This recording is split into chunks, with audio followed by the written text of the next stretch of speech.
Senate Local Government Committee sought more clarifications on the proposed BBL from government peace negotiators. These include the responsibilities of the Bangsamoro government on some basic services and the block grant. Ria Fernandez filed this report.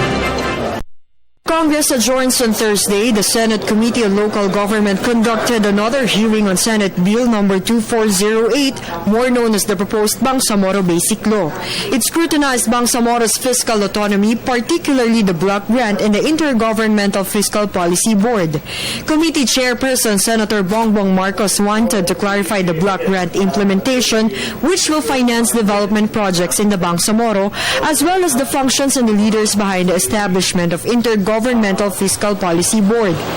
The lawmaker expressed worry over the idea that the review of the block grant as to how it has been utilized will only be done 5 to 10 years BBL implementation, since based on the proposal, the region will receive a budget totaling to 75 billion pesos for its first 10 years or a sum of 37 billion pesos for its first year.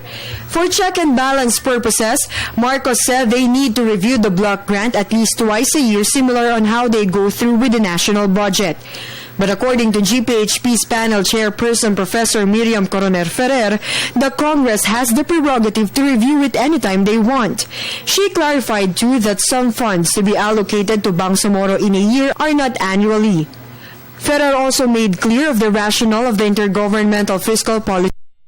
She said that the board will recommend corresponding fiscal policy adjustments by conducting periodic review on taxing powers, tax base and rates of Bangsamoro government, wealth sharing arrangements, and sources of revenues to meet the development needs of the region, like implementing programs for education, health, and environment.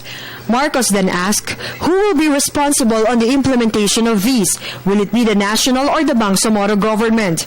According to Ferrer, the Bangsamoro will be responsible over it as a result of the devolved power from the national government. Despite this, she stressed that the board won't change any law. In connection, Senator Ralph Rector expects Ferrer to submit of responsibilities of the Bangsamoro government when it comes to addressing poverty reduction, education, infrastructure, among others. Meanwhile, Marcos is expected to write a substitute bill aligned with the Constitution after the hearing.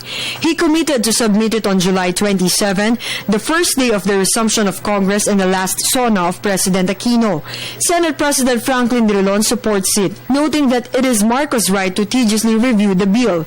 What is important, it will be passed hopefully before the year ends. For the People's Television, Ria Fernandez.